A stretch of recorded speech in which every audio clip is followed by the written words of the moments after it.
The Marion County Democratic Party had a big turnout for their annual reception dinner. It was held on Thursday, October the 24th at Center Square in Lebanon.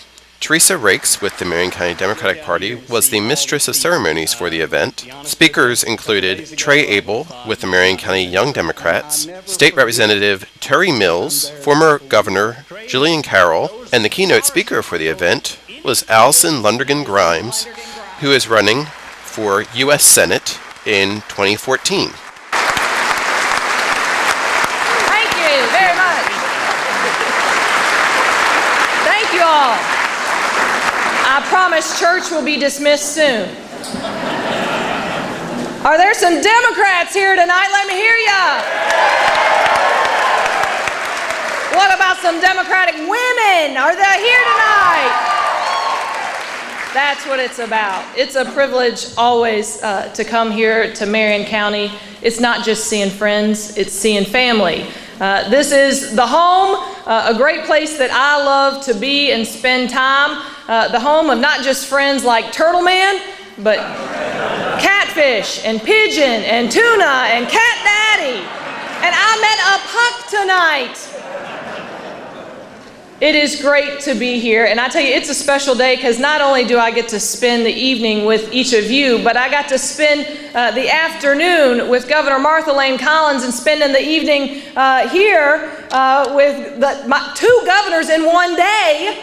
I'm overwhelmed, I have to tell you, and if you think what you heard tonight is just an inkling of the energy that this guy has, try keeping up with him on a bus tour when you're running your first statewide race as Secretary of State. That's how I learned how it's done, right there.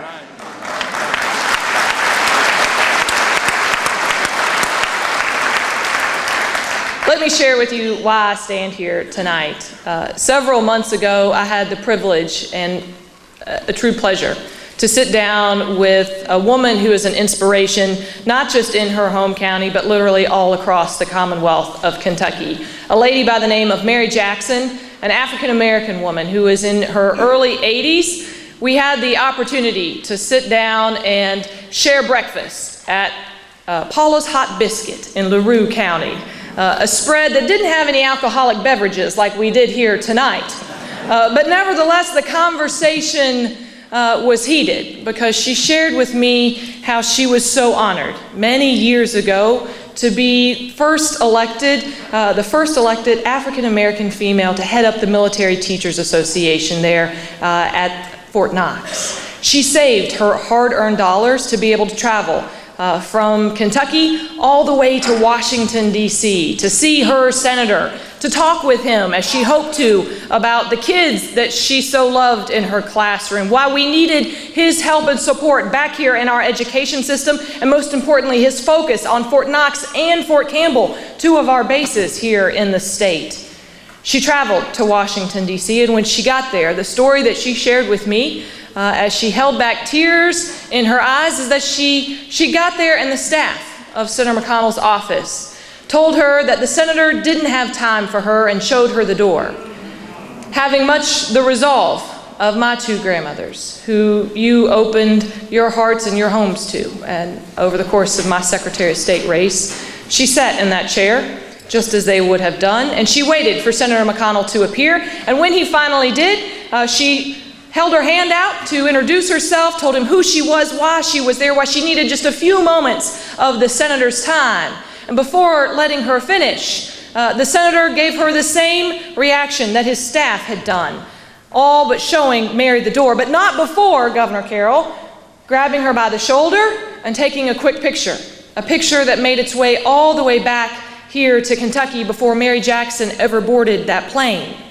Mary Jackson, with tears in her eyes and yes, her voice shaking, said, "Allison, I couldn't tell anybody what I'm telling you here today because after all, he had a picture and a press release that said otherwise. I'm only hoping that you will do as you've done as Secretary of State, that you will stand tall and be proud, you keep your door open for all Kentuckians, and that you will get in this race and give us a voice. We deserve that."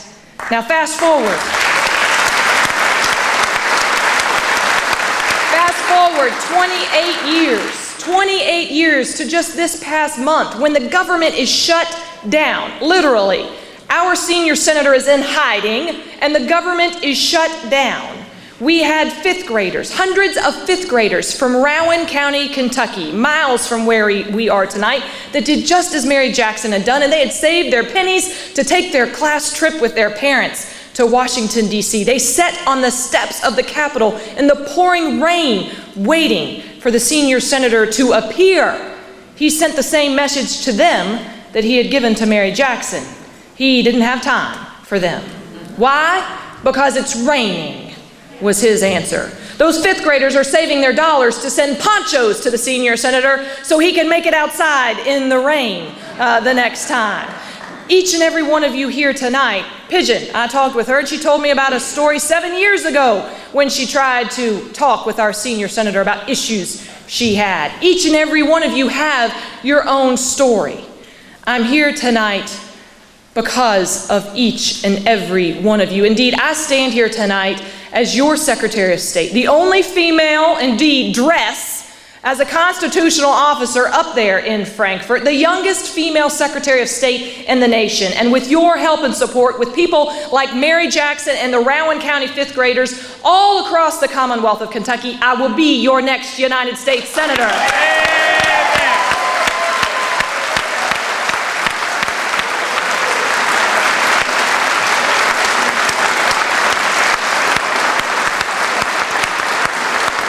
Now let me tell you, my idea of public service, I learned from the best, and it is quite different than that whack-a-mole carnival game that Mitch McConnell plays and believes in. Indeed, as I grew up, we served hundreds of meals. The sisters know this, to those that were less fortunate than us at the Salvation Army before my family sat down to ever celebrate Thanksgiving, my birthday. I'm a Turkey Day baby. And I know it comes as no surprise to each of you here, especially the sisters, that from the good Catholic family that I'm from, the third of 5 girls, Alyssa, Abby, Allison, Ashley, and Amy. Hey, you is really how I go by. That I had to learn to find this very loud voice at an early age if I was ever going to get that banana pudding as we had tonight that was served at our dinner tables. And I came into this world with a fighting spirit. Indeed, I came 3 months early before the doctors or my mother expected me to. It is that same fighting spirit that I carry with me each and every day. My husband jokes, he says, Allison, it took a team of doctors literally to keep you going for the first few months of your life. And now you travel not just Kentucky, but the nation in search of a team of donors to keep you going on this campaign. And he's just right. Amen. I will tell you, the work and the view of public service that I was instilled with growing up, it's what helped me in my journey in terms of serving as an attorney. The work that I'm most proud of, helping to protect victims of domestic violence. It helped to shape the work that we have done in the Office of Secretary of State, which wouldn't be possible if we didn't have calm, rational, reasonable representatives like Terry Mills to work with in Frankfurt. We've been able to do what they just can't get done in Washington, D.C. Indeed, in the 2 years that I've been there in the Office of Secretary of State, we have passed the first ever address confidentiality program so that victims of domestic violence, they can go exercise their right to vote without fear of harm, that person that they stood across from in the courtroom will be able to find them or their loved ones, because their voter registration card, a publicly available document, no longer reflects their address, but rather the office of the Secretary of State. That's putting Kentuckians first. We've been able to pass the first ever Military Heroes Voting Initiative, which makes sure that those 65,000 men and women that we have in uniform fighting for that very right we exercise on Election Day, they have their voice heard from the battlefield all the way back here at the ballot box. And it's passing a tax incentive that finally gives our good Kentucky farmers the incentive to donate their food to food banks so that we feed the 750,000 Kentuckians that they don't know where their next meal is coming from. That's putting Kentuckians first. But it brings us to a senior senator, a certain senior senator that I know, especially after a few more trips to the bar tonight, everyone will have their own very descriptive adjective for. The nuns will be available later for confession. After 28 years, after 16 days of the lights in our government being turned off and the government being shut down, I think we can all agree that there is a disease of dysfunction in Washington, D.C. Government is not just dysfunctional, it is broken down. And after nearly 3 decades, it is Mitch McConnell who is at the center of it. Where once we used to have a senator by the name of Wendell Ford, and a senator, not just Democrats, but Republicans, John Sherman Cooper, who would set partisanship aside and actually work, not just with the executive branch, but with the opposite party. We have a senior senator who proudly wears as a badge of honor the titles Dr. No and Guardian of Gridlock. I'll tell you what I said at Fancy Farm. If the doctors told him he had a kidney stone, he'd refuse to pass it. Where once we used to have senior senators that would help to build this state and indeed the nation in the process up, we have a senior senator that just wants to tear down at the very fabric that each and every one of us believe in. And instead of being so concerned about the money that's in the U.S. Treasury, which might have prevented a government shutdown, he's more concerned about the money in his campaign account. It's become clear that instead of looking out for the jobs of each and every one of us here tonight, the only job he is looking out for is his own.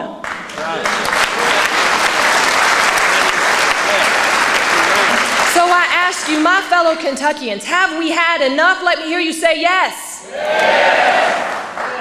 I believe that instead of a senior senator who votes time and time against ever increasing the minimum wage, it's time we have a senator that believes we need to grow the middle class the right way. It's not a minimum wage, it's a living wage.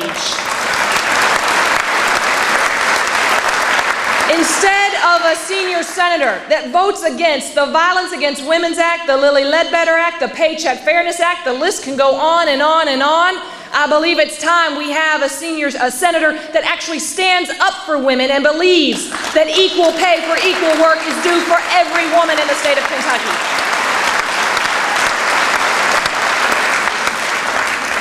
Instead of a senior senator that literally tears at the very fabric of organized labor, that we have a senator in Washington, D.C. that isn't just working to make sure we are bargaining equally at the bargaining table, but inside the Beltway, that it is labor that has literally lifted millions out of poverty. Our friends in labor deserve to have someone fighting for them and with them instead of against them in Washington, D.C.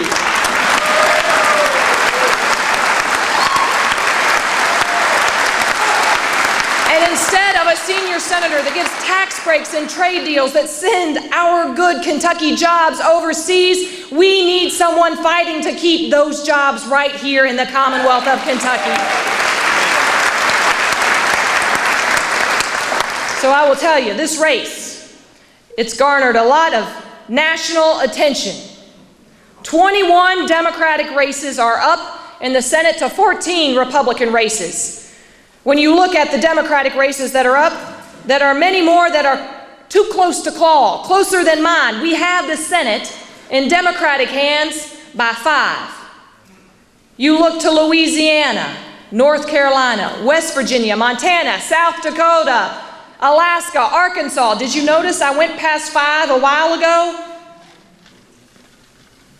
Not just Kentucky, but the nation realizes if we are going to make sure Mitch McConnell, the minority leader, doesn't become Mitch McConnell, the majority leader, we must win this race here in the state of Kentucky.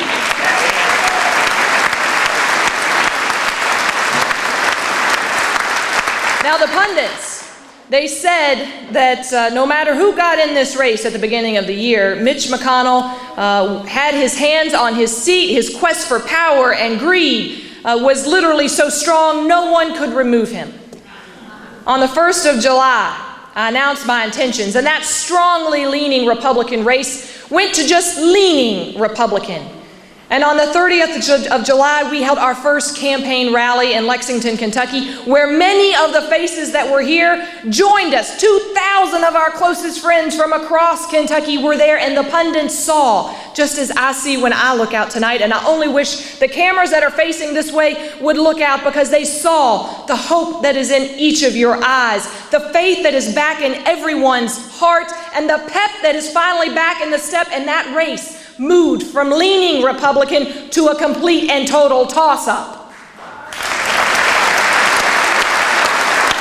And as I stand here today, as I stand here tonight, we have done what no other Democrat or opponent has ever been able to do.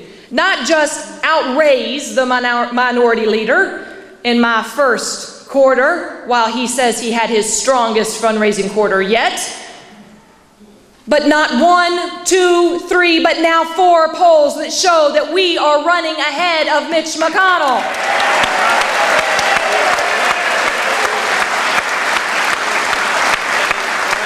Despite the $3 million in negative attacks that he has sent our way, Kentucky is sending a message, not just with their wallets. They are sending a message that we don't view this race as a toss-up. We are ready to toss out our senior senator.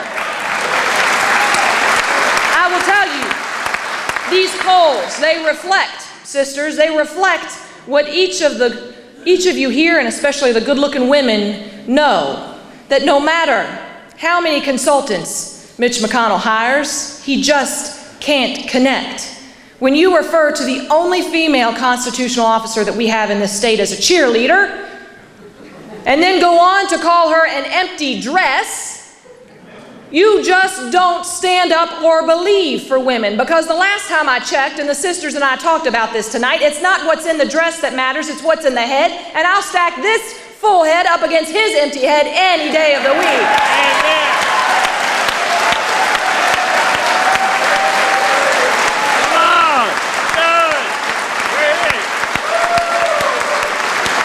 So I will tell you, I'm convinced you're going to be seeing not just a lot of me, Governor Carroll.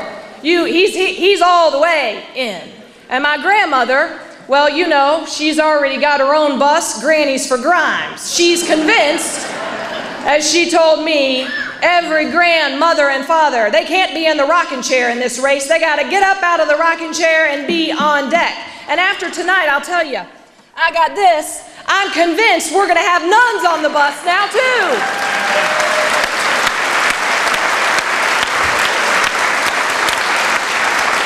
My fellow Kentuckians, we hear a lot about this Team Mitch and the crowds that we keep bringing together, even in very Republican counties. They come up, they shake our hand, they tell us 28 years is too long, and they don't just talk, they want a picture that they're posting on Facebook later. They're excited, the energy is there. We hear about this Team Mitch, but I'm not sure by the looks of everybody that's here tonight and who we've met across the Commonwealth, who's on Team Mitch. I'm asking for your help and support. Indeed, we can and must and need to do this. I'll ask you, can we move the state of Kentucky from Team Mitch to joining Team Switch? Let me hear you say yes.